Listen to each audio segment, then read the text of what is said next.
Guys, welcome back to another edition of That Fuzzing Rock Show interviews. Man, this is another bucket list one for me. I am super excited to have not only Danny Schuler from the one and only Biohazard, but we brought in a referee to keep us tame tonight, Mr. Mike Valente from Brick by Brick.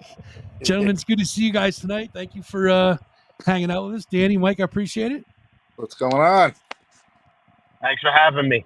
Yeah, dude, it's my pleasure. Believe me. So we're here to talk all things Biohazard. The all original lineup is back, and we're also including the upcoming show here locally at Empire Live. That is March 2nd with Brick by Brick, Concrete Ties, Violent Design, and Torn Out, as well as the upcoming documentary. We're going to touch on a whole bunch of that stuff, so bear with us. I got a ton of questions. We won't hesitate. We'll jump right into it. All right. All right. So let's start out by talking about let's talk about the band.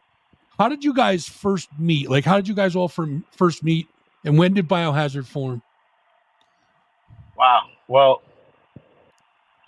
Biohazard formed like probably 87-ish, 88-ish. I joined Biohazard in 1989. Previous to me being in the band, Anthony Mio, rest in peace, was the original drummer of Biohazard. Mio was a good friend of mine. I've known him all my life. We grew up together in my neighborhood in Canarsie. But how we all met, I knew Evan. Wait, I got to take one of these headphones out. Yo, can you still hear me? Yeah, I got you, bro. All right, cool. I knew Evan because we grew up like probably half a mile from each other in Brooklyn. And we went to like junior high school and high school together. He was a little older than me, but we knew each other. And when I was maybe 11 or 12 years old, I met him because he was like the local bass player guy. And I was trying to get into a band and do this heavy metal shit. And we met up, and we actually had, Evan and I had a little like jam band when I was like 13 years old with some other guitar player named Victor. I don't know what happened to him. But, and Bobby Hamble, I knew Bobby Hamble because I used to go out drinking on Flatbush Avenue in Brooklyn. I used to run into Bobby all over the place, and we became friends, you know, probably when I was like 16 or something like that. Actually, funny Bobby Hamble story, and there's a lot of them. Me and Bobby were both in the bad kids class in high school. I got in trouble in high school, and so did he. And we both got sent to this other high school to do the dropout class. And they put me in that class, and they're like, "Go sit right there." And I look over, and who's sitting there? Me and Bobby Hamble sitting next to each other like two rejects. So that was when I was like 15, 16. But I know Bobby a long time. Billy, I didn't know. Billy was from like upstate New York, and he moved down to New York like, you know, in the late 80s or whatever. I met Billy in Greenwich Village when he worked at a place called the Pink Pussycat. And it was on 6th Avenue, a sex toy store. Billy worked there. And that's where I met Billy. But yeah, that's Biohazard was together before that with Anthony Mio doing like local stuff. And I was out at a show one night with my girlfriend at the down on Lower East Side somewhere, going to see some show, and I ran into Evan, and he was like, "Yo, why don't you come, you know, jam with us at the studio?" And you know, I was in that studio all the time anyway, so I was like, "Yeah, I'll come down." And that was in like early 1989, and we just started playing together. I didn't realize they were auditioning me. I thought we were just jamming, whatever. But when I walked in, they had like a couple of other drummers there, and they were like holding like auditions, like serious auditions, and I was like, "Ooh, all right." I didn't know it was that serious, but I jammed with them, and it just felt amazing. It was so fun, you know, me and Bobby playing together, and Evan and Billy, all of us in the same room, loud as fuck. It was amazing, and they kept calling me, you know, to come back. And I remember the first show I played with Biohazard. It's funny. Well, it's not funny, but it's kind of like a coincidence because he just passed away. Mikey Gibbons from Leeway. Yep. We were playing the first show I did with Biohazard was at the Sundance in Long Island, Bayshore, Long Island. And I remember we played the show, and after the show, I was walking around outside, and I ran into Mikey Gibbons. And Mikey was like, "Yo, man, good job. You sounded really good. Those little things you were doing with them, you're gonna make the band go to another level." I remember him saying that to me, and I was like, "Really? You think so?" Like I didn't really Wow. know anything, and he was like, "Yeah, man. You really." And like it was coming from like a guitar player, to hear him talking about drum stuff with me, playing things and stuff like that. Like Sure. it was awesome. So I was like, shout out to rest in peace, Mike Gibbons, I there was from the going to say beginning. that's a big endorsement, especially coming from Mike Yeah, Gibbons and a guitar player, no less. So no now doubt. you guys have released 9 studio albums so far, anyways. Starting with the 9? self-titled 9, yeah. Oh Starting God. with self-titled Biohazard in June of '90. I can still Yeah. remember hearing that album coming out for the first time and going like, "What the fuck is this?" So tell me a little bit about that. The first album, the Biohazard album. Tell me a little bit about that. Well, Biohazard had done a couple demos, but hadn't done a record yet when I joined the band. And when I joined the band, it was just like, "Yo, we want to put out a record. We got all these songs." And it was like the thing that the band had to do was record a record. And they already had a bunch of songs, like I said, from the demos that we were playing live. And we changed around some of those songs, but we wrote a couple of new ones too. And yeah, just, playing around New York, things started getting like, more popular, bigger. The shows were getting packed. We would play L'Amour's in Brooklyn, 1,000 kids would show up. We were playing the Ritz in the city. We were playing all over the place, Jersey, Connecticut, DC, and Albany, of course. And some guy called us up and he was like, "Yo, I got this record label. You guys got to make a record, blah, blah, blah." We ended up making a deal, and that was the first Maze record. And that was like the first time we were ever really in a real studio together. And, that record, it was like, I really love that record.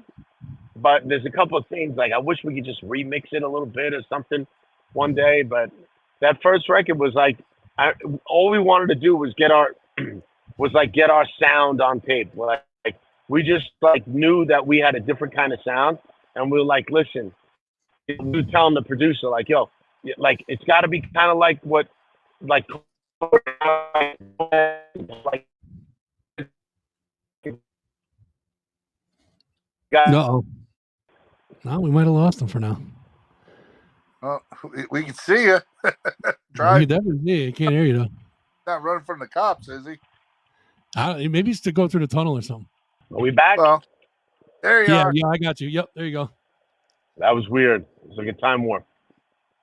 We thought you were going through the tunnel or something, so we just let you go. Nah, man, no tunnels. All right, so you were talking about the sound of Biohazard. So from then until now, how, if any, how do you think the sound of Biohazard's changed? Do you think it's changed any over the years? It's gotten worse, for sure. What do you mean by worse? Well, no, I think that, as a musician, when you start out, like, there's something really cool about not knowing shit. You know what I'm saying? Like, there's a certain charm and a certain, like, something special about playing an instrument when you really don't know how to play it. Like, you're just playing from the heart. And that was kind of like how we were on the first album. You know what I'm saying? And then, like, because none of us really were that good at our instruments. You know what I mean? We just knew the basics. But what we really knew was what we wanted to sound like. Like, we knew we had something to say, and we knew what we wanted to sound like. But none of us were that good on it, with the exception of Bobby. Bobby Hamble's a very, like, he knows music theory, and he really knows how to play music, and he knows how to play guitar. But the rest of us are just a fucking bunch of knuckleheads when it comes to music theory and all that shit. And on that first record, it was just like, like monkeys in the lab. We didn't know what we were doing, but we had the songs, and we knew what we wanted to sound like. And, after that record came out, we toured. We went on tour. We went to Europe. We toured in the States a lot.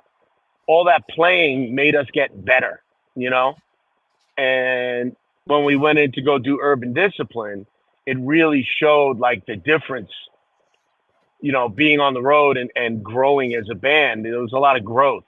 Same thing on the record after that, State of the World Address. There's a lot of growth, you know. But kind of after that, everything kind of changed, you know, because after the State of the World Address, you know, that was when Bobby left, you know, while we were on tour for that record. And, you know, things kind of changed. The chemistry of the band changed. That changes the sound of the band. You know, people moved away. Like, not everybody was living in New York anymore.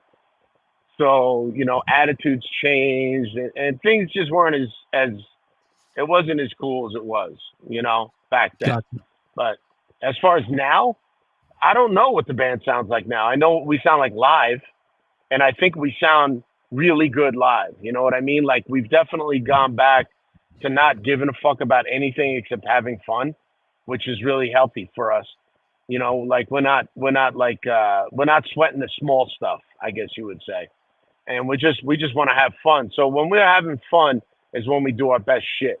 So, you know, we just go and do our thing, and it sounds like us. And for me, that's a great thing, because I love the way the band sounds. As far as what our new music is going to sound like, I have no idea. You know, I don't know what it, once the band comes together and we start like jamming on all the stuff that we have, how it's going to evolve. But I know where my head is at, and I know what I want to do. But, you know, I can't speak for the other three guys.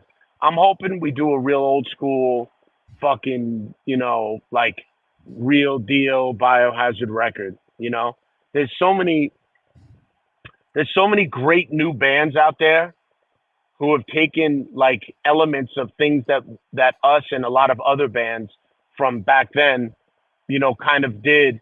There's a lot of bands now who have taken a lot of those elements and do it really, really well. Sure. You know, way better than we could ever do it. So I don't want to try to compete, you know, try to outdo all these new bands, you know, because they do a different kind of heavy. You know what I'm saying? Like a lot of it's, yeah, you know, like I think a lot of it's created in the studio with technology. You know, some of them sound great live, but I don't want to compete with those kind of bands because they're so fucking like heavy and over the top. I know what we can do, and I know what we can pull off live, like at a show for real. And you know, I think we're gonna make a fucking awesome record that's gonna be great. But until that actually happens, I don't fucking know anything could happen. You know? Yeah. So you guys have definitely the vibe in the band is definitely like it was in the beginning. That's for sure. Old school. Good. Yeah, you guys have always been a more of a live band than recording, anyways, right? You guys just want to be on the road. You don't want to. The recording is kind of secondary to you guys, right? Well, yeah. I mean, you know, making a record was just another excuse to, you know, let's go back out on the road. We toured a lot. You know, we were a touring, working band. That was our thing. Always just like, you know, let's go play. That's where we had the most fun. That's where we felt the most natural. That's where the best songs evolved, was live. And, you know, we were always really just into playing shows and having fun. So, you know, we got to bring it all together. What's that? I'd like to interject. Okay.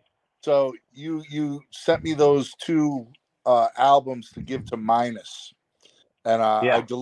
I delivered those to him. He said thank you and all that, but I got to tell you, I had to open up that box. I had to look through those albums. So yeah. I looked through those albums, and those albums are pure gold. And Wow. dude, you're talking about beginnings. That was the Biohazard in those albums. Oh yeah, sure. The picture books you're talking about. Yeah. I mean, that's why I didn't want to give Minus his pictures back. I know. I know. I was telling him, I said, that would be so cool if you guys release those somehow, you know, in like some sort of a book or whatever. Minus should do a book. That's who should do a book. Because that would be amazing. But yeah, you hear me? We're talking. Those had to be your first tours, right? Well, yeah. Well, not the first tours. That was probably like when we took Minus out with us was like 92-ish, 93, in that time frame. But it was Yeah. definitely the beginning. I mean, that one long like U.S. tour we did with Sick of It All and Sheer Terror, we had Minus there with us the whole time. We brought him with us to Europe on those early like headlining tours, and it was so much fun, man. Having somebody like him along was the greatest thing for me. You know what I mean? Because we were great friends and we had a lot of fun every day. And having him along taught me like when you go on tour, bring your friends with you and have fun, because that's all that fucking matters. You know, have fun with your friends, man. Because if you take the shit too seriously, you know, it ruins everything. You know what I mean? Absolutely. When we did that short tour with you, we had a blast. Oh yeah, it was fucking hilarious. You guys are out of control. Biohazard and Brick by Brick did a little Canadian run a couple years back, and yeah, we were all crammed in the van together. That was awesome, man. I love that shit. Yep. I'm all for that. Like for me, I'll drive. Everybody get in the back, and let's just fucking crack up the whole time. Like, you know, I don't need a very sophisticated way to travel. I like traveling all bunched up like that. You get to know people. You know, everybody smelling each other's farts and shit. It was fun, man. Hey, we're in this to have fun, right? I mean, that's why we fucking all do this shit, you know? That's what it's all about, right? I mean, Yeah. so let's talk about you for a second, Danny. How did you first know that you wanted to be a musician? I don't know. I just always liked music, you know? I got two older brothers, and they used to, like, bring home records and shit. And every time I heard music, I was like, yeah. My mom was always, like, a big music person, too. So, like, there was always music on in the house. And she used to watch Elvis on TV and stuff. And she was watching Elvis, and I was watching the drummer. His name was Ronnie Tutt. I'd be watching Elvis's drummer like, wow, those drums are cool. That guy's amazing. You know what I mean? I just like the drums. You know, I just always liked the drums. I played guitar and bass my whole life too, but drums is always my. I don't know. There's like a primal fucking connection I have with playing the drums. I don't know what it is. I don't know. Some knucklehead shit, but I love it. I don't know. I like hitting things. You know. That's a good answer. Yeah. All right, I'm gonna give you 5 questions real quick. Yeah. See if you can answer them as fast as you can. We call it the Fast 5. You ready? Yes. Do you remember what the name of your first band was?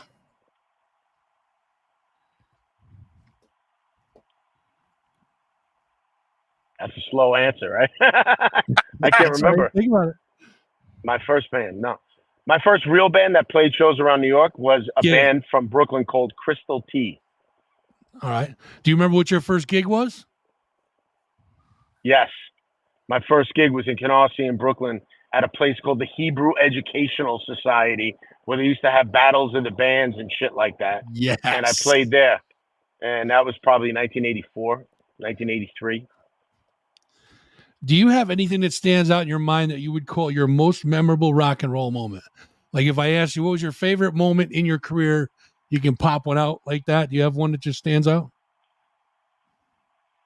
I don't know. I didn't really think about it, but now that you're pressuring me to answer quickly, what just popped in my head was one time we got off the plane. We were in South America on a South American tour. We were in Brazil going to play Monsters of Rock. And we just got off the plane, got in the van, drove right to the stadium, and we were playing with like Iron Maiden. And it was a huge show with like Motorhead, and Iron Maiden was headlining, and Skid Row, and a couple of other bands, and Biohazard all the way down on the bill. And it was at like Maracana Stadium, or one of those big stadiums in Brazil. And there was like 85,000 people there. And it was shit. Yeah, it was crazy insane. And we like rolled in the afternoon, and I got there, and I'm sitting in the dressing room, and there's like a knock on the door, and somebody walks in. I like open the door, and it's Steve Harris from Iron Maiden. Wow. And he's like, I really like you guys. I want you to come out and sing with us on stage tonight. And we were like, okay, Steve Harris. And then like 5 minutes later, I'm like walking to the bathroom, and Steve Harris grabs me, and he's like standing there in a circle talking to Lemmy and Dave Murray. And I'm standing among these three giants of metal. And I'm just standing, and he's like introducing me to them. And I'm like, I have met Lemmy before, but I was just like, holy fuck, this is insane. Like that just sprung into my head when you said a moment. You know, that never would have happened in my life otherwise. You know what I mean? See, that's a hell of a That moment. was pretty Holy cool. shit. Yeah, it was a pretty cool day. You know, playing Monsters of Rock in Brazil with the biggest heavy metal band in the world. You know, Iron Maiden and Motorhead and Skid Row. That was fun. Typical Saturday for Danny Schuler. No big deal. You know what I mean? Yeah, I wish every Saturday was like that, yeah, man. No shit, right? Do you have a favorite venue to play? No. I mean, no. I look at the stage, you know. I don't look at anything else except for the stage. Like all these venues, I remember them, but it's like the people and the moment is the special thing that I remember. The venues, There you go. I mean, we played every. I used to love playing L'Amour's. You know, L'Amour's was like my favorite shit because I could ride my bike there. All my friends were there. The guys running the club were friends of mine. All the bands, I knew everybody. It was just like being like in your living room, you know. And it always sounded great there, and it was always amazing. I loved playing CBGB's for the same reason. It was close to home. It was right there, and it sounded amazing. Like I couldn't wait to play CBGB's the first time so I could hear what it sounds like on stage. Because every show I ever saw at CBGB's, I was always so blown away by the way the PA system sounded in there. It just sounded amazing. For a tiny little club like that, it was fucking loud and powerful and so clear the way it sounded in there.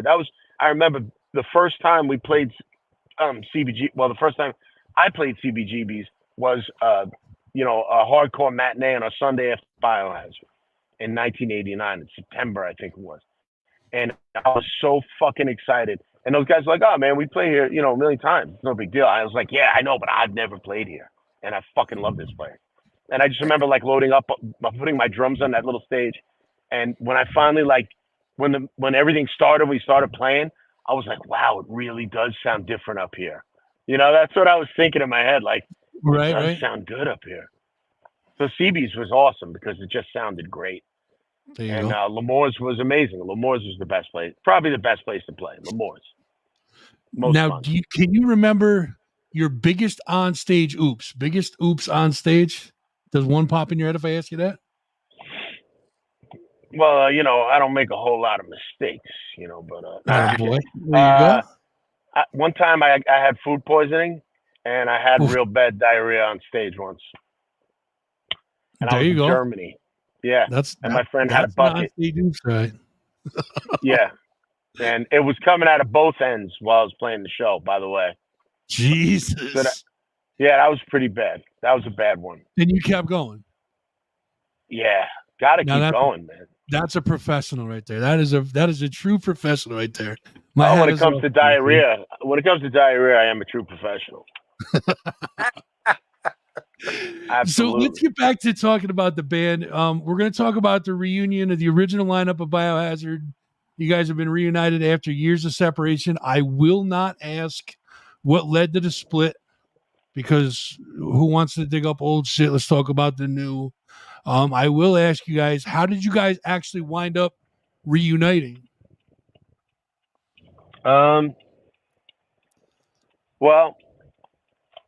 2015-ish, Evan had been out of the band for years already.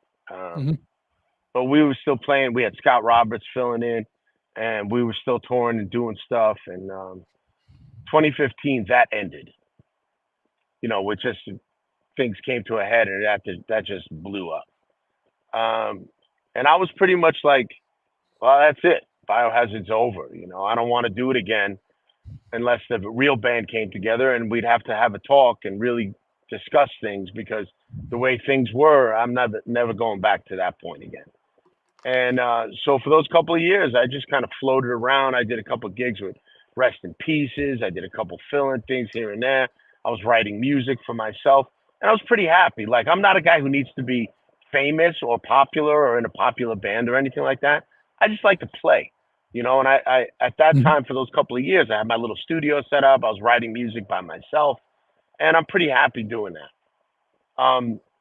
COVID hits, we lost a couple of friends of ours from the old days. So we started talking a little bit, like calling each other, like did you hear so and so passed away? Blah blah blah.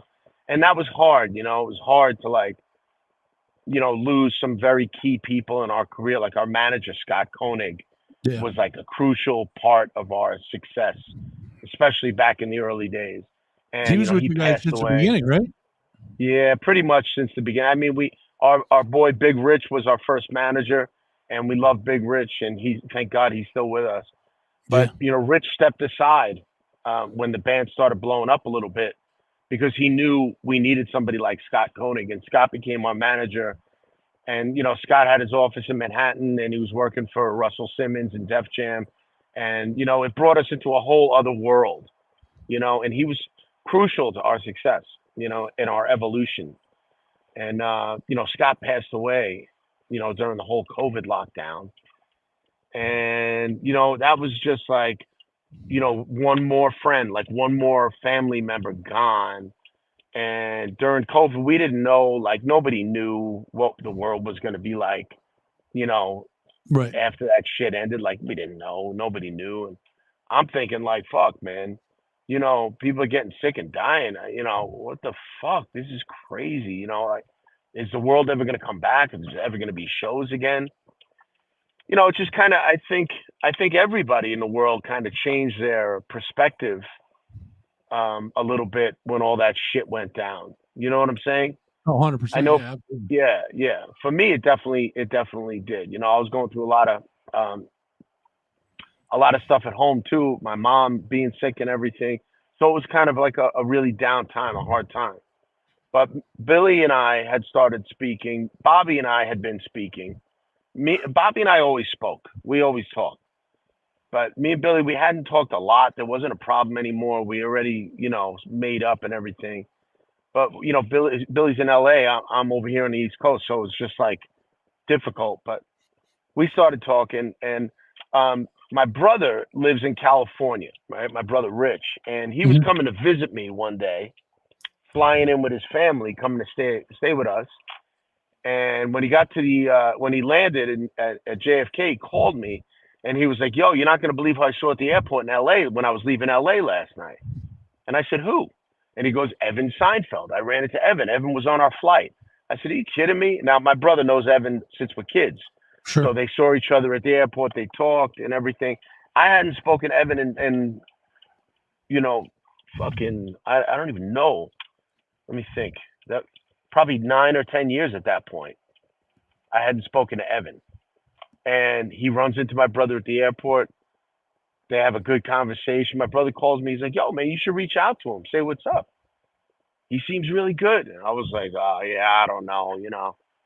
Anyway, so I tell my wife, I'm like, "Babe, my brother Rich ran into Evan at the airport, told her what happened." My wife says to me, "Why don't you just give him a call? Don't be a dick. Just call him. Why are you being a dick for? Just call him.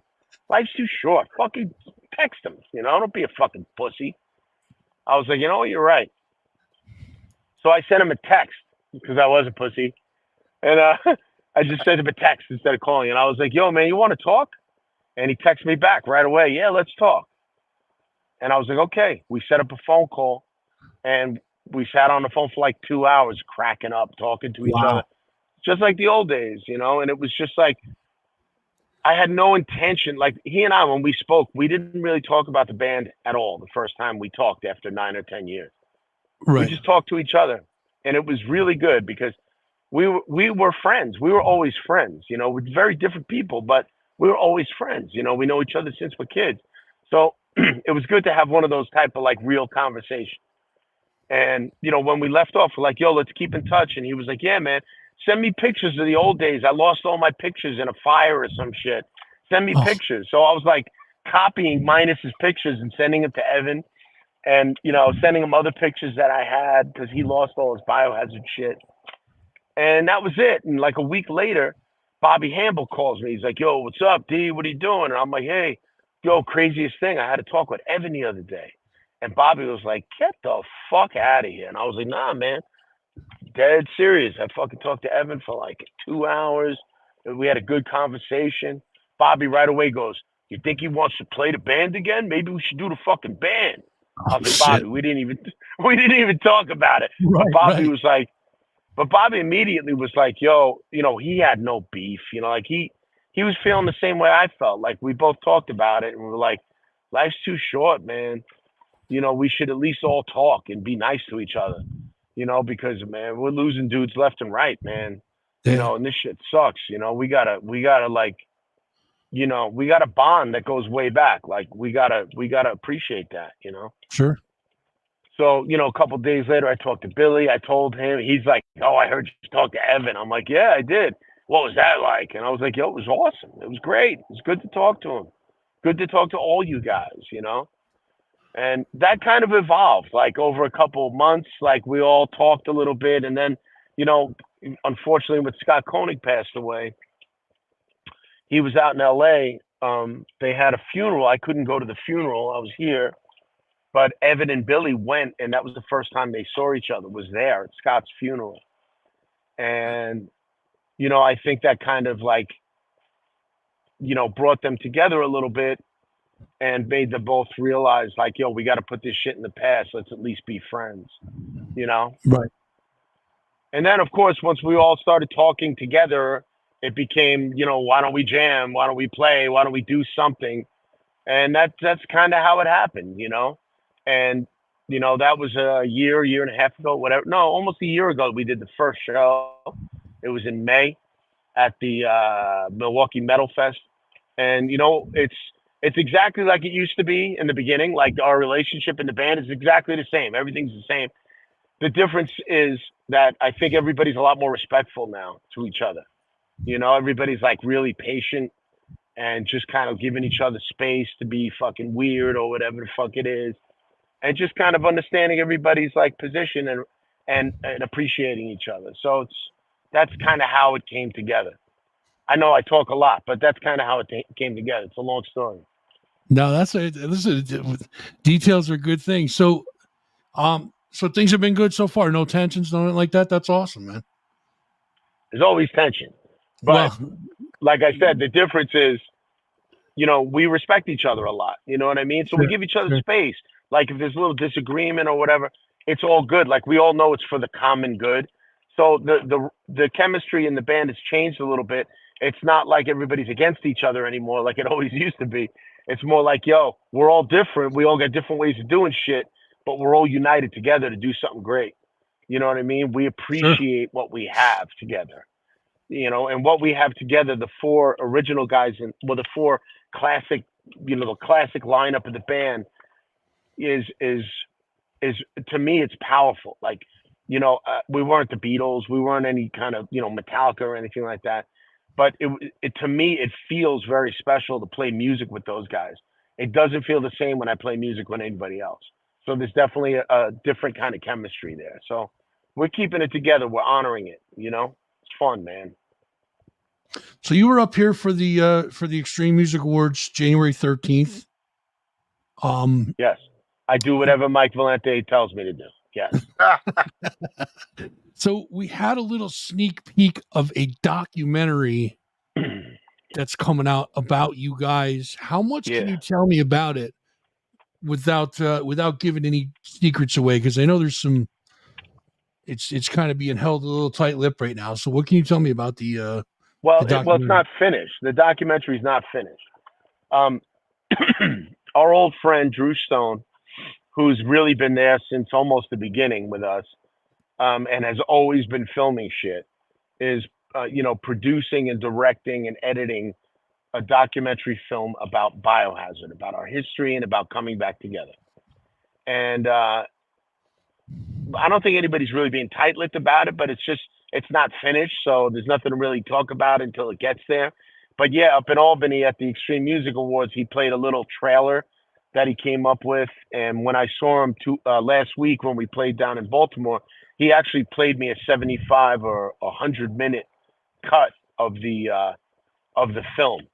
So I just saw it for the first time myself, and it's in a very raw kind of form. Mm-hmm. But there's a lot of great old shit in there. A lot of great old stuff, a lot of great new stuff, a lot of funny, cool, insightful, interesting interviews. And, good stuff. Like it's going to be a cool thing. Like I don't know how to really feel about a movie being made about us. Like to me, I kind of feel like who's going to give a shit about that? But seeing it, like sitting down and watching it, I was like, fuck, man, there's like 35 years of history here. Yeah. There's a lot. How do you even make a movie about all those years? It's like I watched the Agnostic Front movie, The Godfathers of Hardcore, which was so well done and so awesome. But I mean, even with them, like you're talking about 40 something years of guys playing. How do you make a little hour and a half movie? You know what I mean? They did an amazing job on that. But the Biohazard thing, it's going to be, a look back at the history of the band and kind of telling the story of how things went wrong and some of the fucked up shit. And then, kind of how it came back together and how we are now. I mean, for a fan, I think it's going to be cool. I know when I saw the trailer, I was like, I couldn't wait. And you got to figure there was what 800-900 people in that room that night. And when that trailer came on, it was dead quiet in there. People were intent listening to it. So listen, a lot of people are looking forward to it, myself included. So that's awesome. You guys work with Drew. You guys did like 4 or 5 videos with Drew. I think he did Punishment, Shades of Grey, After Forever. Drew and Paris Mayhew from the Chromags. Yes, always work together, and we did a bunch of videos with them, and thank God for those guys because they made those videos amazing. They made us look good. That ain't easy. So the next video you guys put out, Drew's going to do that, right? Yeah, he's doing it. Yeah. All right, good. Probably. I'm trying to hook him up with some work. You know what I mean? Shout out to Drew. Oh yeah, I know. I just talked to him a little while ago. Yeah. So let's talk about new music, and again, I don't know how much you can give away, but you guys have plans to head into the studio for a new album with the old lineup? We do. Yeah. We there is definitely going to be a new Biohazard record. I don't know when exactly.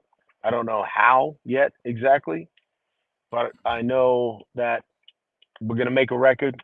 We got a lot of energy for it, and it's going to be friggin' great, and we're going to do our best.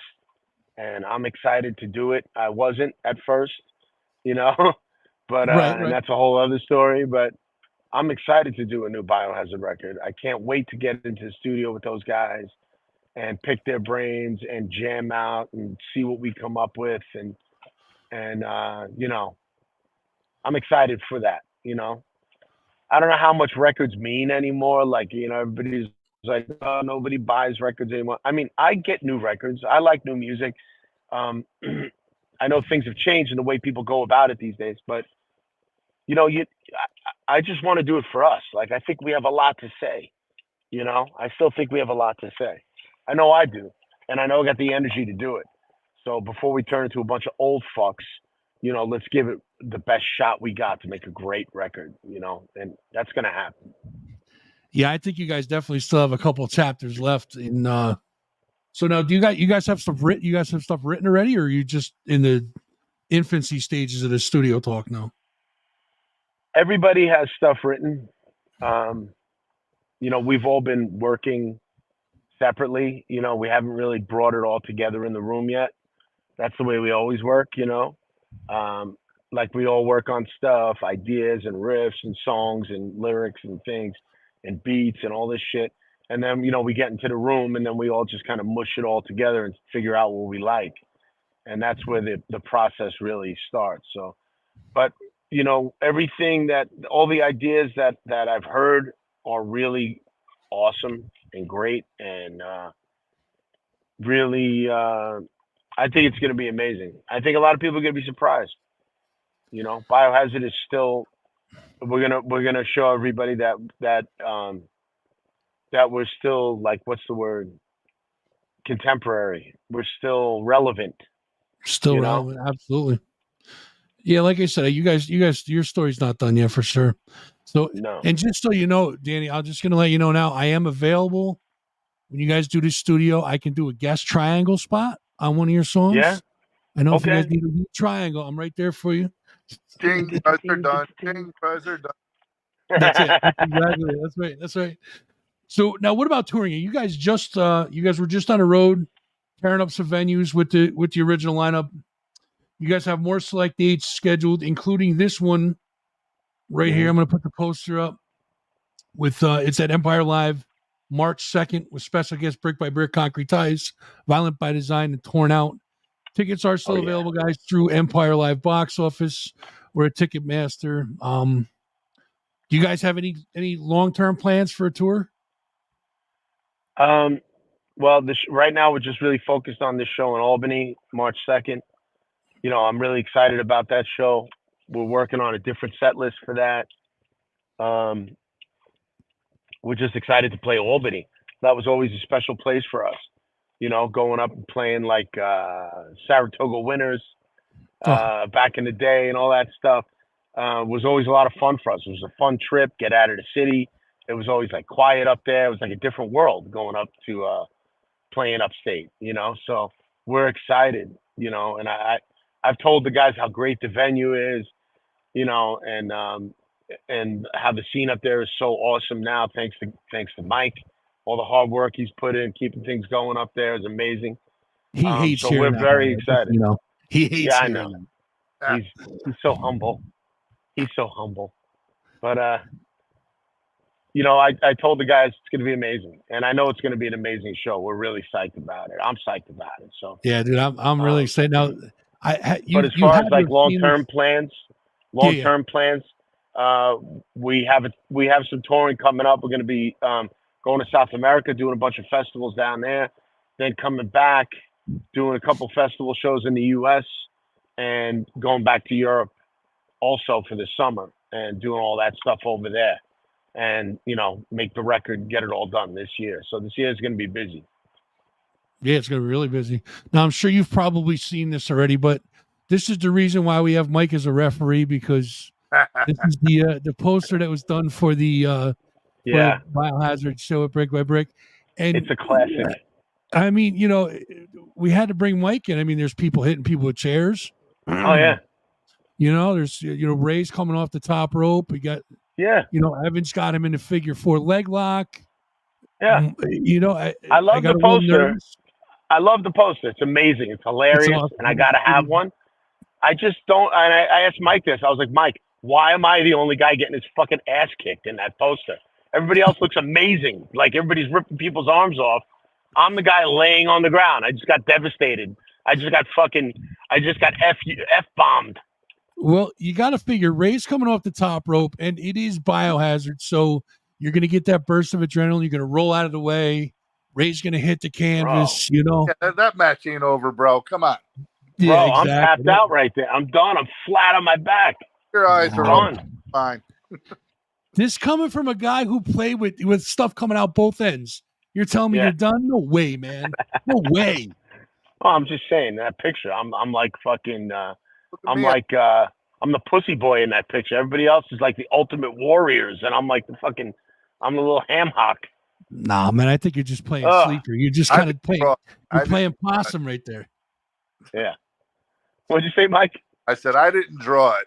Craig Holloway artwork on that, and he that was his interpretation. So okay, I'll let him know. Craig he plays bass in Cold as Life, so I'll hit him up and I'll tell him he didn't like the poster.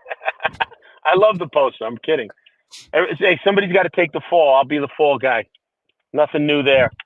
It's all good. Hey, round two, March 2nd. You know what I mean? You guys can finish the match.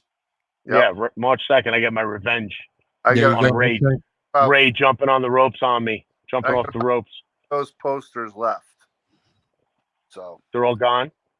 Well, no, I got about 30 left. So, I mean, can you save me one? Yeah, absolutely. Save me one. 100%, bro. Absolutely. All right, dude, listen, man, I've taken up way too much of your time as it is now. I know you're just still driving, so we're gonna let you get back to driving. Is there anything else you want to tell the folks before we wrap this up? Yo, get your tickets for Albany, March 2nd, Empire Live with Brick by Brick, Concrete Ties, and I can't remember the names of the other bands. Violent by Design. And, Violent by Design. Turned Yep. Torn out. For now. It's going to be an amazing show. We're psyched. We got working on a special set list for that show. And, Biohazard's coming back to Albany with the original the classic lineup of the band, I should say. And we're excited. So March 2nd, we'll see you there. It's going to be a fun party, a good night. And we're gonna stage that wrestling match live in the middle of the venue floor right there. Yes. Yeah. I love revenge, it. motherfucker. There you go. Folks, there's a lot of stuff going on in the Biohazard camp. First is, of course, the classic lineup, we'll call it. Touring with select dates, including the one here we just talked about in Albany, Empire Live. New music coming soon this year. We're gonna hopefully see something new from you guys. The documentary's coming soon also. Stay tuned for that.